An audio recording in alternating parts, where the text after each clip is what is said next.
الحمد لله رب العالمين والصلاة والسلام على سيد الأنبياء والمرسلين أما بعد أعوذ بالله من الشيطان الرجيم بسم الله الرحمن الرحيم والحافظين فروجا والحافظات والذاكرين الله كثيرا والذاكرات أعد الله لهم مغفرة وأجرا عظيما صدق اللہ العظیم۔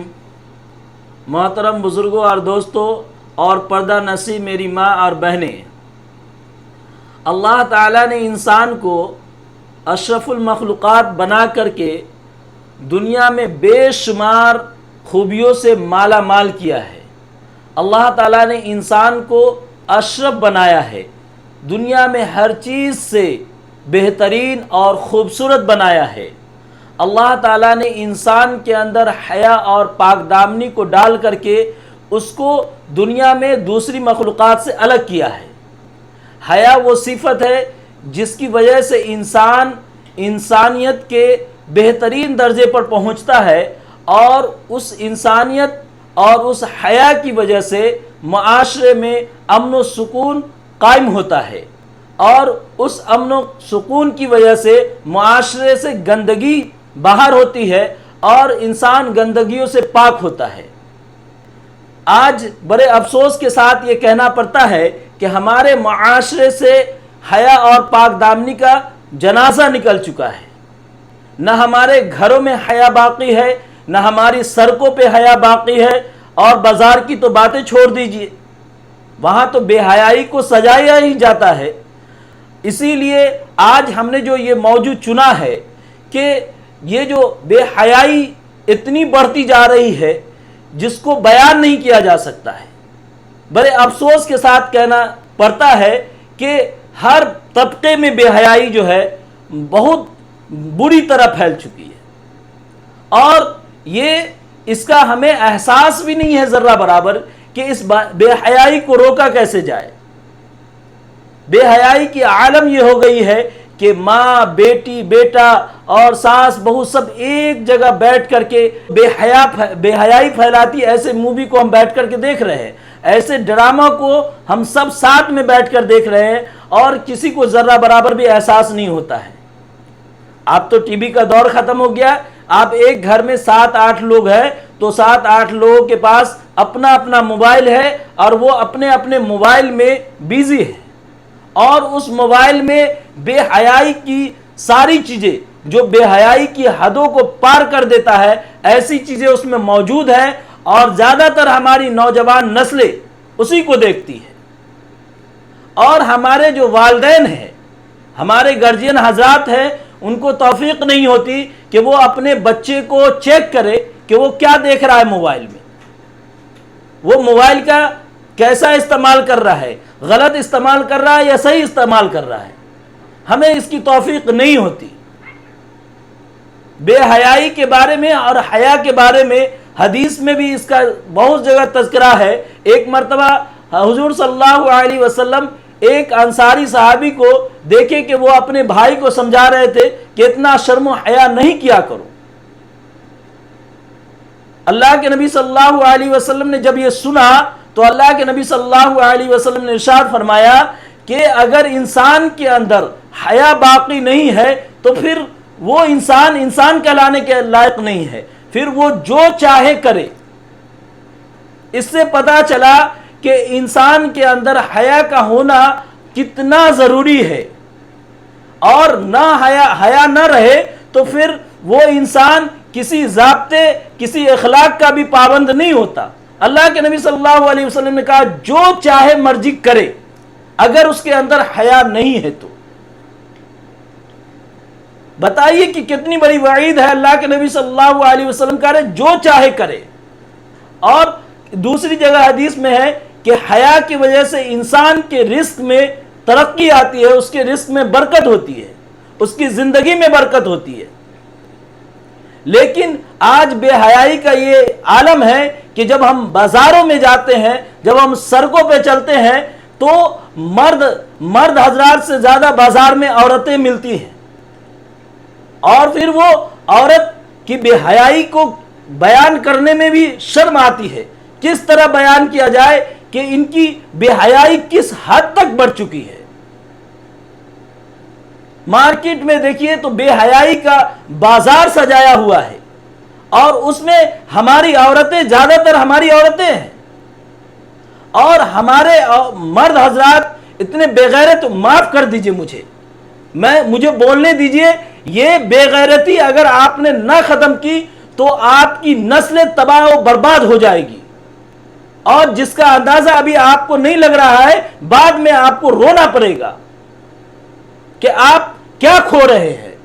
آپ اپنے نسل کو کہاں لے جا رہے ہیں، اپنی اولاد کو کس طرح تیار کر رہے ہیں. اسی لیے میرے دوستو ابھی آنکھ کھولیے. ابھی سمجھنے کی ضرورت ہے کہ آپ کی اولادیں کہاں جا رہی ہیں، آپ کی بیویاں، آپ کی بیٹیاں کس طرف جا رہی ہیں، یا آپ اپنے بیٹی اور بیوی کو کہاں لگا رکھے ہیں. آپ اپنے گھر میں بیٹھے ہوتے ہیں، سوئے رہتے ہیں، اپنی عورتوں کو بازار میں بھیج دیتے ہیں. شرم نہیں آتی ہمیں کہ ہم تو خود گھر پہ بیٹھے ہوئے ہیں. جس کو گھر پہ ہونا چاہیے وہ بازار میں ہے، اور جس کو بازار میں ہونا چاہیے وہ گھر میں بیٹھا ہوا ہے. کتنی تکلیف کی بات ہے. اور وہاں بازار میں جب جاتی ہے تو دکاندار ان سے کس طرح پیش آتے ہیں، آپ بازار میں جائیں تو آپ کو پتا چلے گا. ہماری عورتیں بازار میں دکاندار سے ایسے بات کرتی ہیں جیسے وہ اس کا محرم ہو. محرم سے بھی اس طرح ہنسی مذاق نہیں کرتے جس طرح وہ غیر محرم سے مذاق کرتی ہیں، ہنستی ہیں، ان کے ساتھ پتہ نہیں کس طرح سے بات کرتی ہیں. پھر بتائیے کہ برائی ہوگی یا نہیں ہوگی. پھر اللہ کی لعنت کا وہ عورت شکار ہوگی یا نہیں ہوگی. اس کے اوپر لعنت برسے گی یا نہیں برسے گی. اس کے گھر میں بے برکتی ہوگی یا نہیں ہوگی. اس کے گھر سے خیر و برکت کو اٹھا لیا جائے گا یا نہیں اٹھایا جائے گا. آپ کیا سمجھتے ہیں کہ آپ اللہ کے حکم کو توڑتے رہیے، آپ نبی صلی اللہ علیہ وسلم کے طریقے کو چھوڑتے رہیے، آپ کو اس کی کوئی پرواہ نہیں ہو اور اللہ تعالیٰ آپ کی پرواہ کرے، آپ کے گھر میں خیر و برکت دے، آپ کی زندگی میں برکت دے؟ کہاں سے ہو سکتا ہے؟ آپ اپنے دنیا میں جو لوگ چیزیں بناتا ہے تو اس کے چیز بنانے کی پیچھے اس کا مقصد ہوتا ہے. اگر وہ اس کے مقصد کے اوپر پوری طرح نہیں کھرا اترتا تو وہ اس کو توڑ دیتا ہے، پھینک دیتا ہے، اپنے گھر سے نکال دیتا ہے. آپ کیا سمجھتے ہیں کہ آپ کو اللہ تعالیٰ نے یوں ہی پیدا کر دیا؟ آپ کے بنانے کے پیچھے کوئی مقصد نہیں ہے. ہمیں اس بات کو اچھی طرح سوچنا پڑے گا اور فکر کرنی پڑے گی کہ آج ہماری زندگی میں نبی صلی اللہ علیہ وسلم کی سیرت کیوں نہیں ہے.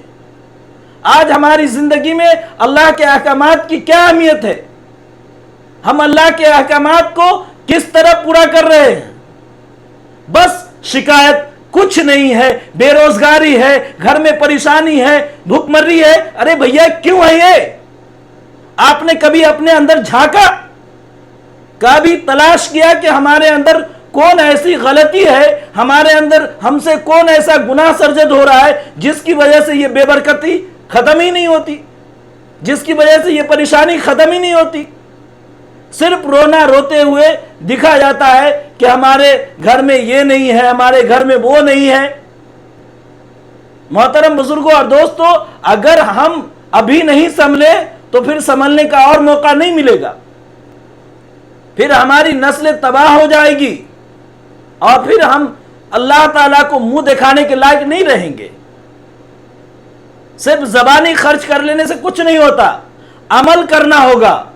ہم کو گھر کے راشن کا لانے کی ذمہ داری مرد حضرات کی ہے، وہ عورتوں کی نہیں ہے. ہم اپنی عورتوں کو بھیج دیتے ہیں اور پھر بازار میں جو برائی ہوتی ہے، آپ بازار جائیں گے تو آپ کو پتا چلے گا کہ کیا کیا ہوتا ہے مارکیٹ میں. اسی لیے ہم آپ تمام امت مسلمہ سے یہ مؤدبانہ گزارش کرتے ہیں کہ واللہ وہ اپنے اوپر ظلم نہ کرے. اپنے اوپر ظلم کر رہے ہیں، اپنی نسل کو تباہ کر رہے ہیں. وہ ایک عورت سے نسل بنتی ہے. اگر عورت بے حیا اور بے وفا ہو جائے تو پوری نسل بے حیا اور بے وفا ہو جاتی ہے. اسی لیے عورت کا حیا اور پاک دامنی ہونا بہت ضروری ہے، اس کے اندر حیا اور پاک دامنی کا ہونا بہت ضروری ہے۔ اچھا انسان بننے کے لیے یہ ضروری ہے کہ اس کے اندر حیا اور پاک دامنی ہو، تاکہ اس کی نسل جو ہے اچھی بنے، اس کی اولادیں نیک بنے۔ اللہ تعالی ہم سب کو اور تمام امت مسلمہ کو حیا اور پاک دامنی جیسی نعمت عطا فرمائے، اور دنیا کی یہ جو برائی ہے اور بے حیائی ہے اس سے بچنے کی توفیق عطا فرمائے۔ وآخر دعوانا ان الحمد للہ رب العالمین۔